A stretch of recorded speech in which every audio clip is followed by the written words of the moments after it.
السلام علیکم ورحمۃ اللہ وبرکاتہ۔ آج کا ہمارا موضوع ہے قوم سمود، سرکشی کا نتیجہ۔ ایک ایسا موضوع جس میں تاریخ بھی ہے، نصیحت بھی ہے، عبرت بھی ہے اور آج کی دنیا کے لیے واضح پیغام بھی۔ خواتین و حضرات، خوش آمدید ہے آپ کا پوڈ کاسٹ ذکر و فکر کے ایک اور فکر انگیز اور ایمان افروز ایپیسوڈ میں۔ میں ہوں آپ کا میزبان محمد سلمان، اور آج ہمارے ساتھ موجود ہیں ہمارے نہایت محترم مہمان محمد معیز صاحب، جو قرآن و سنت کے سنجیدہ طالب علم ہیں اور تاریخ اقوام سابقہ کے موضوع پر گہری نظر رکھتے ہیں۔ وعلیکم السلام ورحمۃ اللہ وبرکاتہ۔ بہت شکریہ سلمان بھائی۔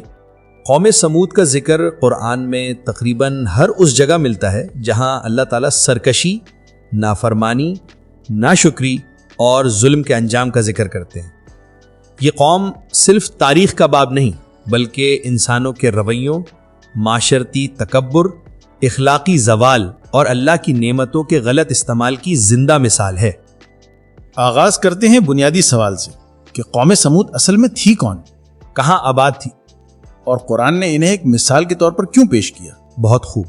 قوم سمود حضرت صالح علیہ السلام کی قوم تھی۔ یہ لوگ عرب کے شمالی حصوں میں آج کے علاقوں مدائن صالح یعنی الحجر میں رہتے تھے۔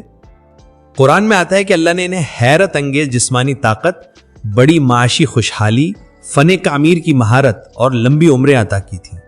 یہ پہاڑ تراش کر گھر بناتے تھے، یعنی ڈیزائن، آرٹ، انجینئرنگ اور طاقت میں بے مثال قوم۔ لیکن افسوس، طاقت جب تکبر میں بدل جائے تو یہی طاقت بربادی کی بنیاد بن جاتی ہے۔ قرآن سے ہمیں پتہ چلتا ہے کہ حضرت صالح علیہ السلام بڑے معزز انسان تھے، قوم ان کو اپنا خیر خواہ سمجھتی تھی۔ پھر ایسا کیا ہوا کہ وہی قوم ان کی دشمن بن گئی؟ یہ انسانی تاریخ کا سب سے نمایاں علمی سبق ہے۔ صالح علیہ السلام نے انہیں صرف اتنا کہا کہ اللہ کی عبادت کرو، اس کی نعمتوں کا شکر ادا کرو، زمین میں فساد نہ پھیلاؤ، عدل کرو، غرور چھوڑ دو۔ لیکن قوم کے بڑے یعنی سردار، سرمایہ دار، سردار قبیلہ یہ بات برداشت نہ کر سکے۔ حقیقت یہ ہے کہ سچ کا سب سے بڑا دشمن وہ ہوتا ہے جس کے مفادات اس سچ سے ٹکراتے ہیں۔ انہوں نے کہا، اے صالح، تم تو ہم نے ایک معزز انسان تھے، کیا تم ہمیں ان چیزوں کی عبادت سے روک رہے ہو جن کی ہمارے باپ دادا عبادت کرتے آئے ہیں؟ یہ آج بھی ہو رہا ہے۔ نئی سوچ آئے تو لوگ کہتے ہیں ہم تو ہمیشہ یہی کرتے آئے ہیں، اصلاح ہو تو لوگ کہتے ہیں ہماری روایت کو نقصان پہنچ رہا ہے، سچ دکھایا جائے تو لوگ کہتے ہیں ہماری مرضی کے خلاف کیوں جا رہے ہو۔ قرآن میں سب سے زیادہ ذکر جس چیز کا آتا ہے وہ ہے اونٹنی۔ یہ اونٹنی آخر تھی کیا، اور یہ معجزہ اتنا اہم کیوں ہے؟ بہت اہم سوال۔ قوم سمود نے حضرت صالح علیہ السلام سے چیلنج کیا کہ اگر تم واقعی اللہ کے رسول ہو تو ہمیں ایک نشانی دکھاؤ۔ انہوں نے اپنی مرضی کے معجزے کا مطالبہ کیا کہ فلاں پہاڑ کو پھاڑ کر اس میں سے گھابن اونٹنی نکالو، اور اللہ نے یہ معجزہ ان کی آنکھوں کے سامنے کر دیا۔ ہونے تو یہ چاہیے تھا کہ لوگ ایمان لے آتے، لیکن ہوا کیا؟ اونٹنی سے نفرت، مخالفت، بدماشی، حسد، سازش۔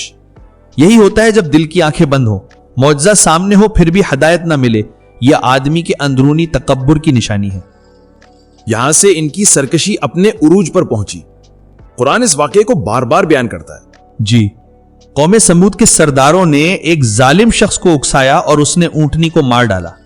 یہ صرف ایک جانور کا قتل نہیں تھا، یہ اللہ کے واضح معجزے کا انکار تھا، اللہ کی نشانی کو مٹانے کی کوشش تھی۔ قرآن کہتا ہے انہوں نے اونٹنی کو مار ڈالا اور اپنے رب کے حکم سے سرکشی کی۔ پھر صالح علیہ السلام نے کہا 3 دن اور زندہ رہ لو، اس کے بعد عذاب آئے گا۔ ان 3 دنوں میں ان کے چہروں کا رنگ روزانہ بدلتا رہا۔ پہلے دن چہرے پیلے، دوسرے دن سرخ، تیسرے دن سیاہ۔ یہ گویا طبی تشخیص نہیں بلکہ الہی وارننگ تھی۔ قرآن میں جس عذاب کا ذکر ہے اسے صیحہ کہا گیا ہے۔ یہ کیا تھا؟ صیحہ یعنی ایسی چیخ، ایسی آواز، ایسا زلزلہ، ایسی تباہ کن لہریں کہ مضبوط سے مضبوط جسم لمحوں میں ٹوٹ کر بکھر جائیں۔ یہ ماڈرن سائنس سے دیکھیں تو زلزلہ، ساؤنڈ ویوز، شاک ویوز اور ارضی ارتشا مل کر ایسا کرتے ہیں کہ پتھر کی عمارتیں بھی ریت ہو جاتی ہیں۔ قرآن کہتا ہے بس ایک دھماکہ ہوا اور وہ اپنے گھروں میں اوندھے کے اوندھے پڑے رہ گئے۔ پہاڑ تراش کر گھر بنانے والی قوم اپنے ہی گھروں میں مردہ پڑی رہ گئی۔ یہ ہے سرکشی کا انجام۔ کیا یہ سب صرف کہانی ہے یا اس کا آج کے دور کے لیے کوئی پیغام بھی ہے؟ یہ سب کچھ کہانی نہیں، زندہ سبق ہے۔ قرآن ہر جگہ کہتا ہے یہ واقعات سمجھنے والوں کے لیے نشانیاں ہیں۔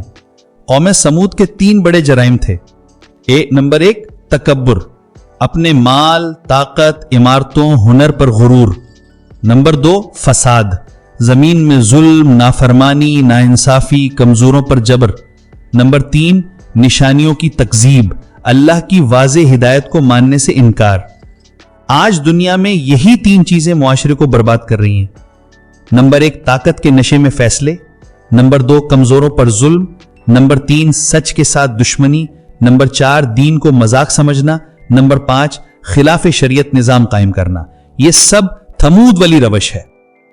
آج کے مسلمان کے لیے کیا پیغام ہے؟ رسول اللہ صلی اللہ علیہ وسلم نے فرمایا تم پچھلی قوموں کے طریقے ضرور اختیار کرو گے، اور یہ بات آج ہم واضح دیکھتے ہیں، لیکن نجات کا راستہ بھی واضح ہے۔ 1 غرور چھوڑیں، غرور ہمیشہ ہلاک کر دیتا ہے، کبھی فرد کو کبھی قوم کو۔ 2 اجتماعی اصلاح، قومیں اجتماعی طور پر بگڑتی ہیں اور اجتماعی طور پر ہی سنورتی ہیں۔ 3 قرآن سے تعلق مضبوط کریں، ہر قوم کا انجام قرآن میں ہے، ہدایت بھی، نجات بھی، عبرت بھی۔ سبحان اللہ، یہ گفتگو یقیناً ہمارے دلوں کو جھنجھوڑنے کے لیے کافی ہے۔ قوم سمود کی کہانی تاریخ نہیں، یہ آئینہ ہے۔ اس میں سے ہم اپنے آپ کو دیکھ سکتے ہیں، اپنی کمزوریوں کو پہچان سکتے ہیں اور اپنی دنیا کو بدل سکتے ہیں۔ محمد معیز صاحب، آپ کا بہت شکریہ کہ آپ نے ہمیں اتنی قیمتی اور ایمان افروز باتیں بتائیں۔ جزاکم اللہ خیرن، اللہ ہمیں سمجھ عطا کرے اور قرآن سے وابستہ رکھے۔ جزاکم اللہ خیرن، اللہ ہمیں سمجھ عطا کرے اور قرآن سے وابستہ رکھے۔ سامعین، اگر آپ کو یہ ایپیسوڈ پسند آیا ہو تو اسے دوسروں تک ضرور پہنچائیں۔ اگلی ملاقات تک یاد رکھیے، ذکر بھی کیجیے، فکر بھی کیجیے۔